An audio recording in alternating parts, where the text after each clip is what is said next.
أرسله بالحق بشيرا ونذيرا وداعيا إلى الله بإذنه وسراجا منيرا أما بعد فأعوذ بالله من الشيطان الرجيم بسم الله الرحمن الرحيم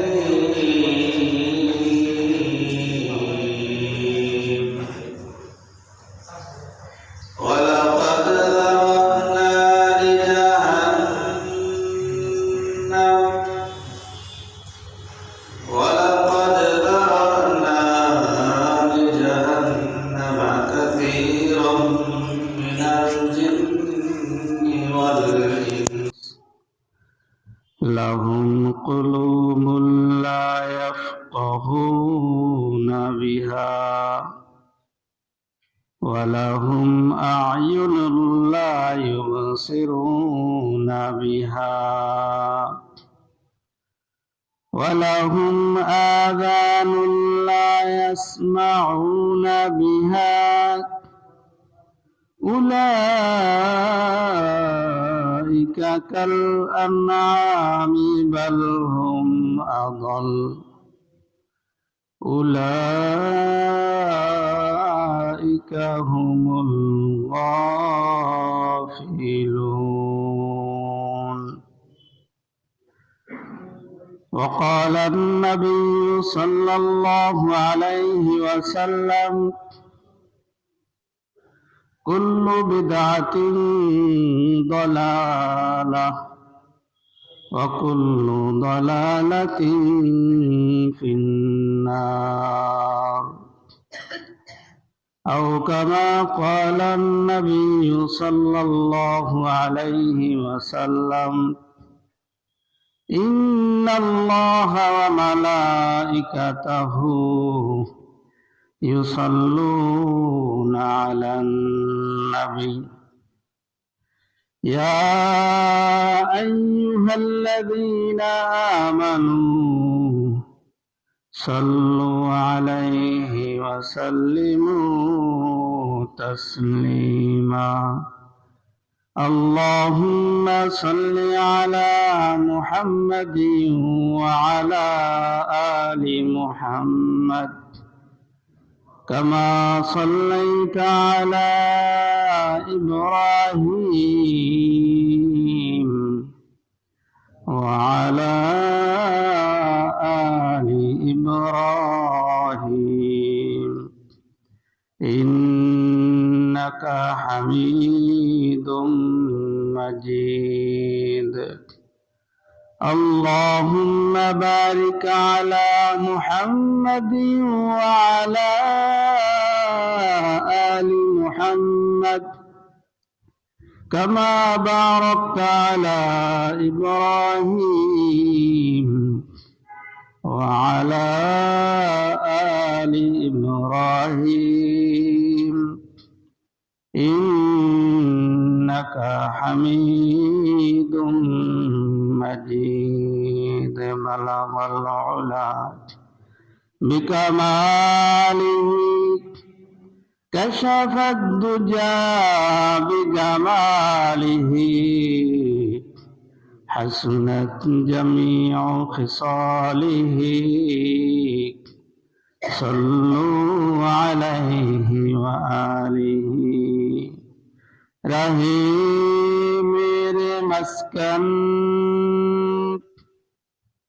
رہے میرے مسکن حوالی کعبہ بنے میرے مدفن دیار مدینہ بلغ العلا بكماله كشف الدجى بجماله حسنت جميع خصاله صلوا عليه وآله لا إله إلا الله جري لا إله إلا الله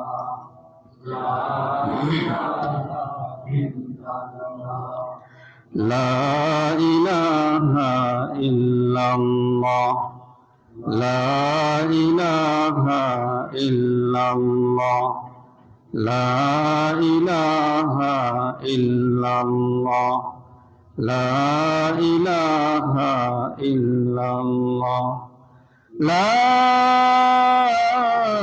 إله إلا الله محمد رسول الله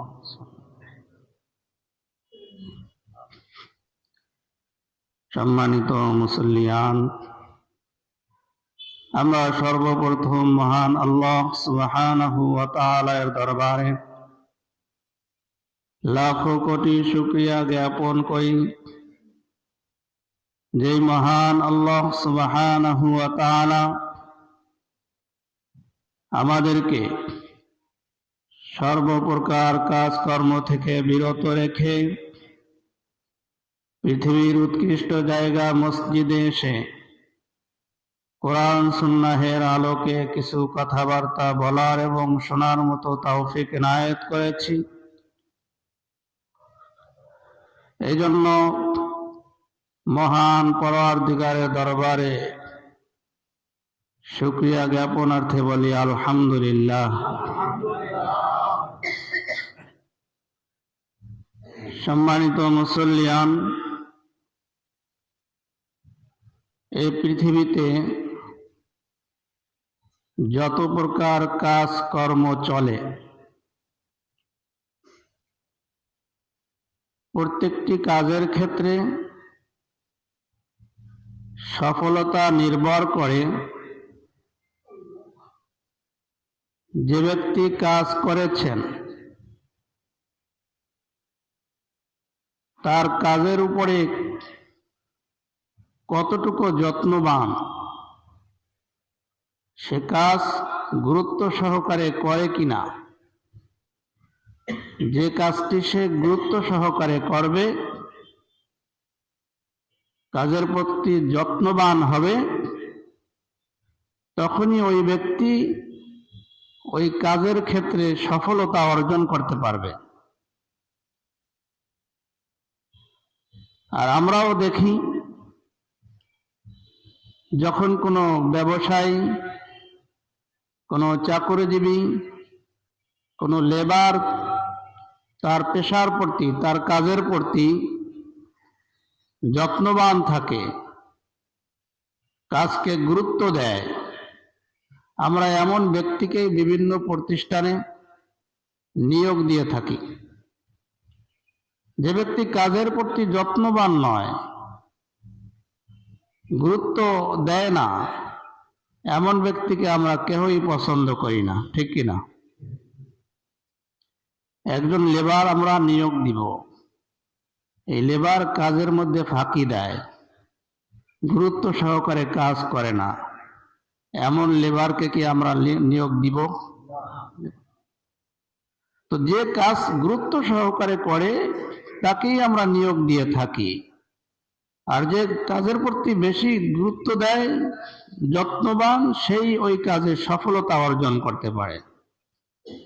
এজন্য আল্লাহ সুবহানাহু ওয়া তাআলা আমাদের প্রিয় নবী বিশ্বনবী মুহাম্মদুর রাসূলুল্লাহ সাল্লাল্লাহু আলাইহি ওয়াসাল্লাম উম্মতদেরকে জানিয়ে দিয়েছেন যে যে কাজই করবে গুরুত্ব সহকারে করবে, কাজের মধ্যে উদাসীনতা ভাব দেখাবে না, অলসতা দেখাবে না। কারণ এই অলসতা অত্যন্ত মারাত্মক একটি ব্যাধি, যে ব্যাধির কারণে মানুষ সফলতা অর্জন করতে পারে না। তো এই সফলতা অর্জন করতে হলে গাফলতি ছেড়ে দিতে হবে, তখনই প্রত্যেকটি ক্ষেত্রে সফলতা অর্জন করা সম্ভব। আল্লাহ সুবহানাহু ওয়া তাআলা কোরআনুল কারীমের মধ্যে 114টি সূরা নাজিল করেছেন। এর মধ্যে 21টি সূরার মধ্যে 35টি আয়াতের ভিতরে একজন গাফেল ব্যক্তির আলোচনা করেছেন, যে অলস উদাসীন। এই উদাসীনতার আলোচনা করেছেন কয়টি সূরার মধ্যে? 21টি সূরার মধ্যে, আর 35টি আয়াতের মধ্যে এই আলোচনা করেছেন। তো এর দ্বারা বোঝা যায় এই গাফলতি বা অলসতা বা উদাসীনতা এটা কত গুরুত্বপূর্ণ একটি বিষয়। এই উদাসীনতা আমাদের মধ্যে থাকলে এটা দূর করতে হবে, নতুবা সফলতা অর্জন করা সম্ভব হবে না। এই উদাসীনতা, অলসতা এমন একটি বৈশিষ্ট্য, এই বৈশিষ্ট্য যার মধ্যে থাকবে সে আল্লাহ থেকে গাফেল থাকবে, আল্লাহর স্মরণ থেকে গাফেল থাকবে, উদাসীন থাকবে, কবরের আযাব সম্পর্কে উদাসীন থাকবে। তখন মনে যা চায় তাই করতে পারবে। এই জন্য আল্লাহ সুবহানাহু ওয়া তাআলা তার চাহিদাই হচ্ছে বান্দা উদাসীন না থাকে, সবসময় সকল কাজে তৎপর থাকে। এটাই আল্লাহ সুবহানাহু ওয়া তাআলার চাহিদা। তো এই জন্য এই গুণ অর্জন করতে হবে। আজকে আমরা নামাজ পড়ি না, অনেকে রোজা রাখি না, হজ করি না, যাকাত ফরজ হলে যাকাত দেই না। এর পিছনে একটাই কারণ, আমরা উদাসীন, শরীয়তের বিধান সম্পর্কে আমরা উদাসীন। শরীয়ত কি বলে সেটা জানি না, জানলেও মানি না। এই জন্য এই উদাসীনতার বৈশিষ্ট্যকে দূর করতে হবে। প্রথমে আল্লাহ সুবহানাহু ওয়া তাআলা এই মানব জাতিকে সৃষ্টি করার পূর্বে রূহের জগতে মানব জাতি থেকে অঙ্গীকার নিয়েছেন, প্রতিশ্রুতি নিয়েছেন যে বান্দা যাতে দুনিয়াতে গিয়ে আমাকে যাতে ভুলে না যায়, আমাকে যাতে সদা সর্বদা স্মরণ রাখে, উদাসীন না হয়ে যায়। এজন্য আল্লাহ সুবহানাহু ওয়া তাআলা মানব সৃষ্টির পূর্বে রূহের জগতে সমস্ত রূহকে একত্রিত করে আল্লাহ সুবহানাহু ওয়া তাআলা জিজ্ঞেস করেছেন। কোরআনুল কারীমের মধ্যে এসেছে, মহান আল্লাহ রাব্বুল আলামিন বলেন, ওয়াযকুর রাব্বাকা ওয়া ইয আখাযা রাব্বুকা মিন বানি আদামা মিন যুহুরিহিম যুররিয়াতাহুম ওয়া আশহাদাহুম আলা আনফুসিহিম আলাস্তু বিরাব্বিকুম ক্বালু বালা। আল্লাহ রাব্বুল আলামিন রূহের জগতে সমস্ত রূহকে একত্রিত করে জিজ্ঞেস করলেন, আলাস্তু বিরাব্বিকুম, আমি কি তোমাদের প্রতিপালক নয়? আমি কি তোমাদের প্রভু নই? আমি কি তোমাদেরকে লালন পালন করার ক্ষেত্রে যোগ্যতা রাখি না? এভাবে আল্লাহ সুবহানাহু ওয়া তাআলা রূহের জগতে সমস্ত রূহকে একত্রিত করে প্রশ্ন করেছেন, জিজ্ঞেস করেছেন। তখন সমস্ত রূহ অর্থাৎ আমরা সকলেই এক বাক্যে বলেছিলাম, বালা, হ্যাঁ আপনি আমাদের প্রতিপালক, আপনি আমাদের প্রভু, আপনি আমাদের লালন পালন করার যোগ্যতা রাখেন। এটা আমরা স্বীকার করেছিলাম।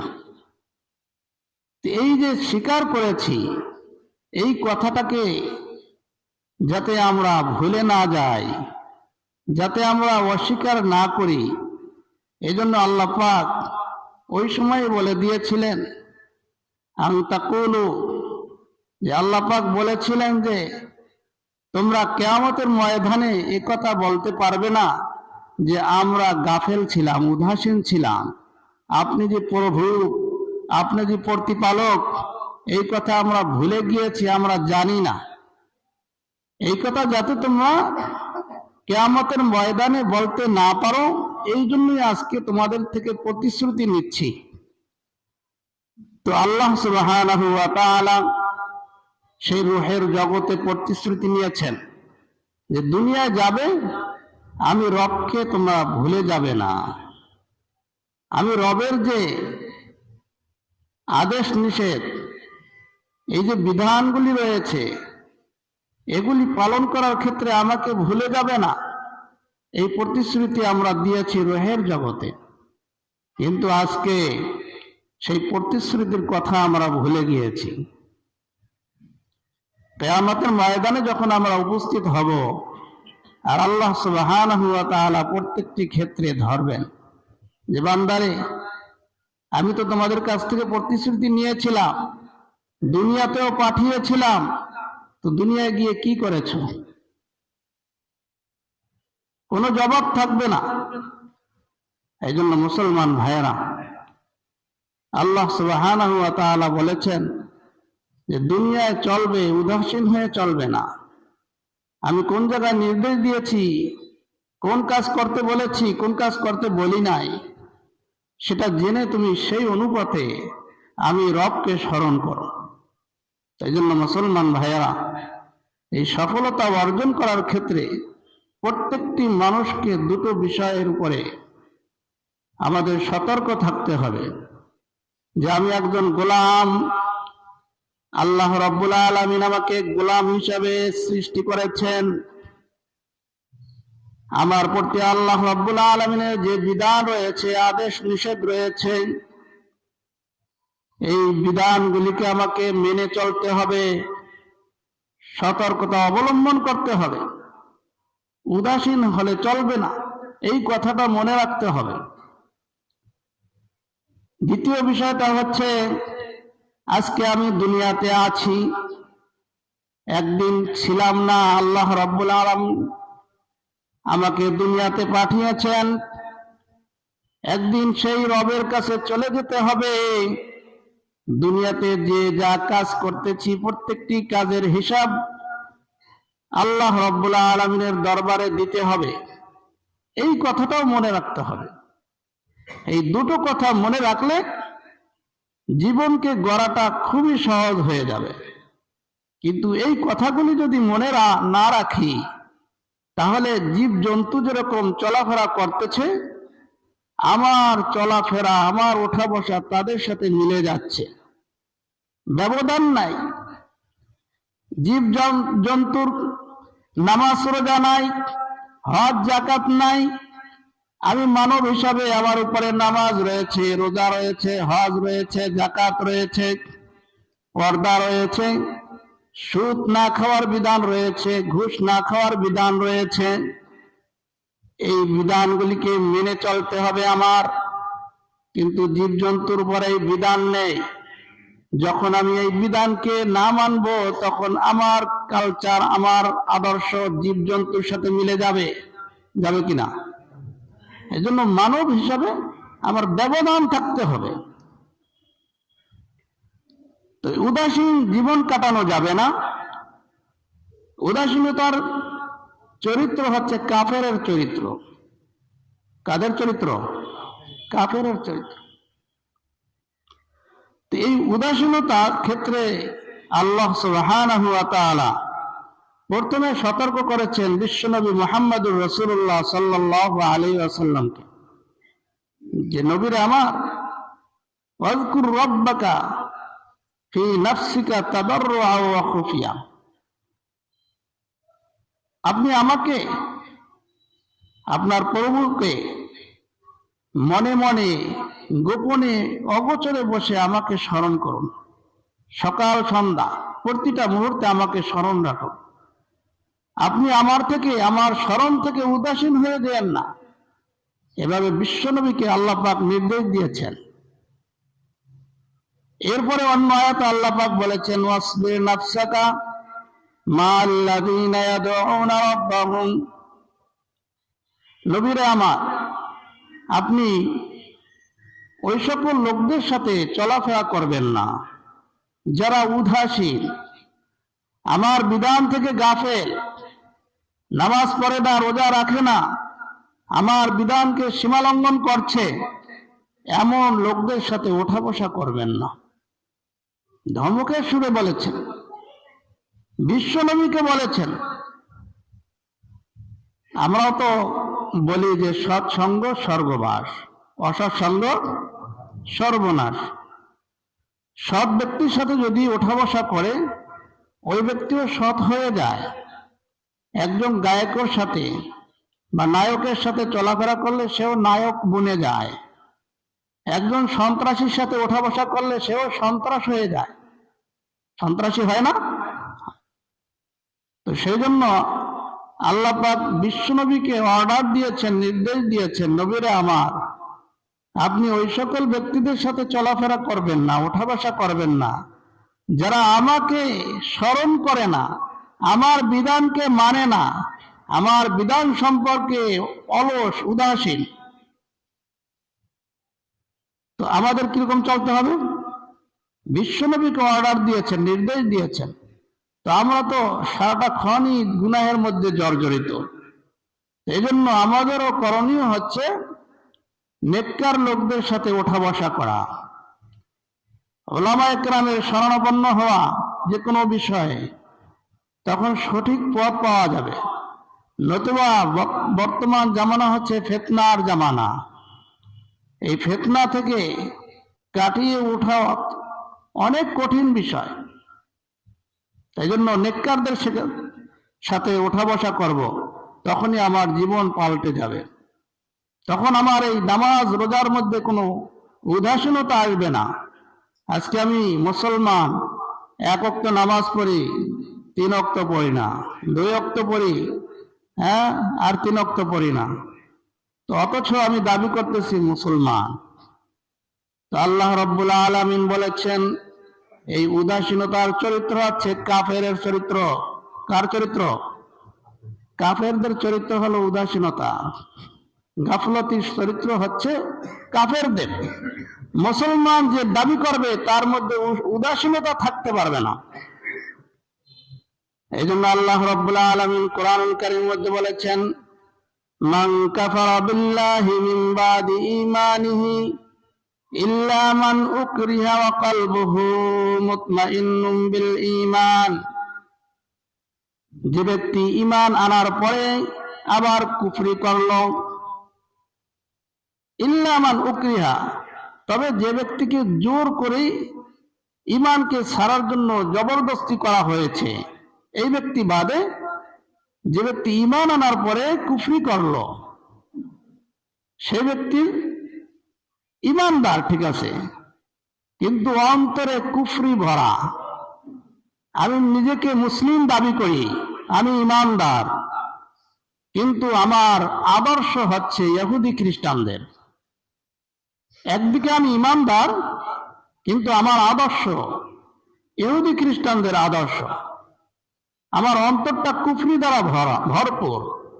আমি মুসলিম দাবি করতেছি, আমি আদর্শ ভালোবাসতেছি ইহুদি খ্রিস্টানদের। তাহলে আল্লাহ রাব্বুল আলামিন বলেন যে ব্যক্তি ঈমান আনার পরে কুফরি করলো, অর্থাৎ আমার অন্তরে হলো আদর্শ লালন পালন করতেছি ইহুদি খ্রিস্টানদের, দাবি করতেছি মুসলিম।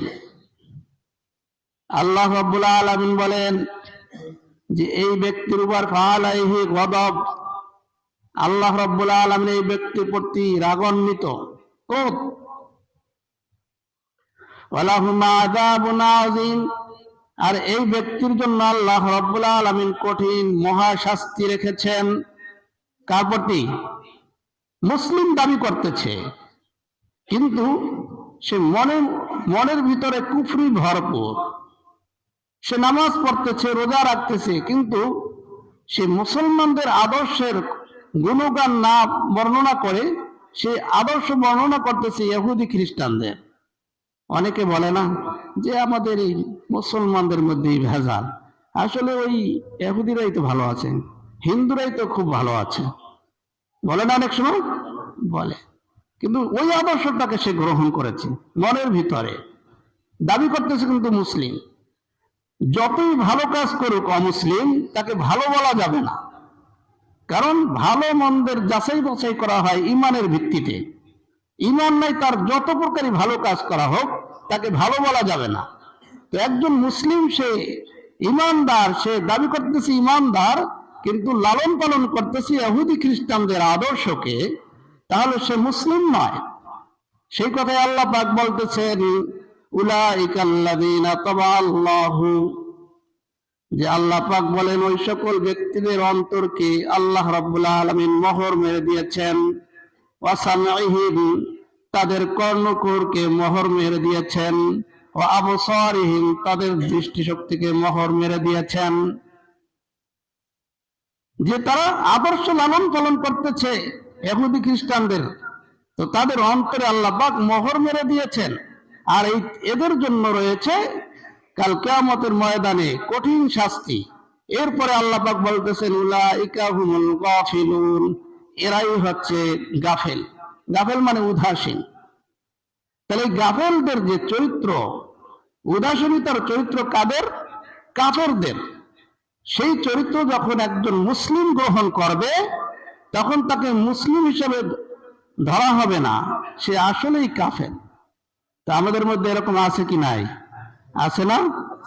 আরে চুল কাটাতে যায়, চুল কাটে কার মতো? মেসি নেইমারের মতো, কিন্তু দাবি করতেছে মুসলিম, চুল কাটাইতেছে মেসি নেইমারের মতো, অন্য অমুসলিমদের আদর্শকে গ্রহণ করতেছে। খানা খাইতে যাবে, নবীর সুন্নাত হচ্ছে দস্তারখানা বিছিয়ে খানা খাবে, কিন্তু নিজেকে দাবি করতেছে মুসলিম, চেয়ার টেবিল বসিয়ে খানা খায়। এমন পরিবার আছে কি নাই? আছে না? আছে। এই আদর্শ কার? এই আদর্শ তো বিশ্বনবীর নয়। যে চেয়ার টেবিলে খাবে এটা বিশ্বনবীর নয়। বিশ্বনবীর আদর্শ হচ্ছে নিচে দস্তরখানা বিছিয়ে খাবে। তো সে নিজেকে দাবি করতেছে মুসলিম, কিন্তু আদর্শ মনে মনে লালন পালন করতেছে ইহুদি খ্রিস্টানদের। সেই কথাই আল্লাহ পাক বলতেছেন এই ব্যক্তি হচ্ছে গাফেল, উদাসীন। আর এই উদাসীনতার চরিত্র হচ্ছে কাফের। বুঝাতে পারলাম বিষয়টা? কথা কিন্তু সূক্ষ্ম, কোরআনের কথা বলতেছি, কথা কিন্তু সূক্ষ্ম। এটা বুঝলে মানতে সহজ হবে। এই জন্য এই সকল কুফরি মতবাদ, কুফরি আদর্শকে, এটাকে পরিত্যাগ করতে হবে। তখনই আমি পূর্ণাঙ্গ একজন মুসলিম হিসাবে সাব্যস্ত হব, নতুবা কিন্তু আমি কাফেরের কাতারে উঠবো সেই কাল কিয়ামতের ময়দানে। বুঝাতে পারলাম বিষয়টি? তো এই উদাসীনতার চরিত্র হলো যারা পথভ্রষ্ট, যারা এই পথভ্রষ্টদের একটি চরিত্র হলো উদাসীনতা, গাফেল থাকা। আল্লাহ রাব্বুল আলামিন কোরআনুল কারীমের মধ্যে বলেছেন সাআসরিফান আয়াতি আল্লাযীনা ইয়াতাকাব্বারুনা ফিল আরদি বিগাইরিল হক। আল্লাহ পাক বলেন যারা জমিনে অহংকার করে চলাফেরা করে,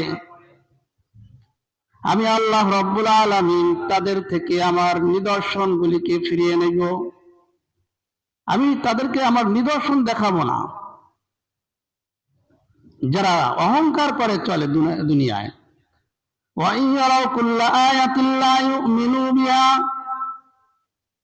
যারা অহংকার করে চলে, তাদের কাছে যখন আমার কোনো নিদর্শন বাস্তবায়ন করা হয়, তখন সেটার উপরে তারা ঈমান আনে না, বিশ্বাস করে না।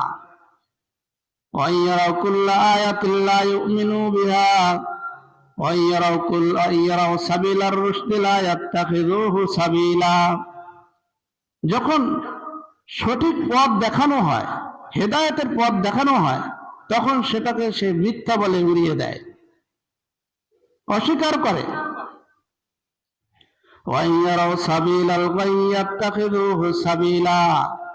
আর যখন তার সামনে ভ্রান্ত মতবাদ আসে সেটাকেই সে গ্রহণ করে।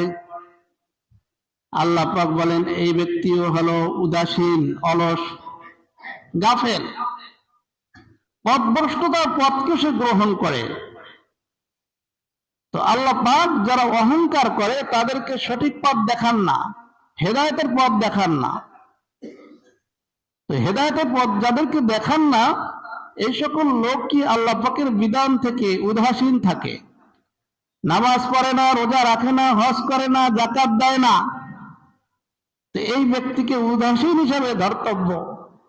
এই ব্যক্তি পথভ্রষ্ট, আর এই পথভ্রষ্টতার চরিত্র হচ্ছে উদাসীন থাকা। আজকে আমরা অধিকাংশ মানুষ সেই উদাসীনের কাতারে আছি। আর এই উদাসীন যে থাকবে, কাল কিয়ামতের ময়দানে আল্লাহ পাকের দরবারে কঠিনভাবে ধরাশায়ী হবে। মুসলমান ভাইরা, কথাগুলি হালকা মনে হচ্ছে, কিন্তু কথাগুলি কিন্তু খুব গুরুত্বপূর্ণ কথা, যে আমরা সকলে কিন্তু উদাসীন অবস্থায় আছি। যে মুসলিম হিসাবে আমার যা করণীয় ছিল, সাধারণ একটি নামাজ, 5 ওয়াক্ত নামাজ, আল্লাহ পাকের বিধান, এই বিধানটাকে পালন করার ক্ষেত্রে আমরা উদাসীনতা দেখাই। কিন্তু আমি দুনিয়া থেকে এই আখিরাতের তুলনায় দুনিয়াকে প্রাধান্য দিচ্ছি সকল ক্ষেত্রে, আখিরাতকে প্রাধান্য দিচ্ছি না। আর যে আখিরাতকে প্রাধান্য দিবে না, সেই হলো পথভ্রষ্ট। তাদের কাছে সঠিক পথ যখন আসবে, সে সঠিক পথকে সে মেনে নিবে না। আজকে সঠিক পথ ধরুন, আপনি একজন মুসলিম, আপনার দাড়ি রাখাটা সুন্নাত, ওয়াজিব, নবীর আদর্শ দাড়ি রাখতে হবে, ওয়াজিব। কিন্তু আমি অনেক লোকই আছে আমরা দাড়ি রাখি না। কেন রাখি না? আমি তো মুসলিম দাবি করতেছি। মুসলিমের নিদর্শনই তো হচ্ছে দাড়ি রাখা। আমার তো দাড়ি নাই, অথচ দাবি করতেছে তো মুসলিম। দাড়ি রাখি না কেন? এই আমার মধ্যে উদাসীনতার ভাব রয়েছে। দিন মানলে চললে, কিছু মানলে হয়ে যাবে, এই ধ্যান ধারণা লালন পালন করে আমরা চলছি। বিদায় আল্লাহ পাকের বড় বড় বিধান থেকে আমরা দূরে থাকছি। হালাল হারামকে আমরা নির্বাচিত করতে পারছি না, কোনটা হালাল কোনটা হারাম এটা ব্যবধান করতে পারতেছি না। যখন একটা মানুষ আল্লাহ থেকে উদাসীন থাকবে, গাফেল থাকবে, তো সে কখনো সঠিক পথকে নির্ণয় করতে পারবে না। এই জন্য এই উদাসীনতার ভাবকে দূর করতে হবে। করবো তো ইনশাআল্লাহ।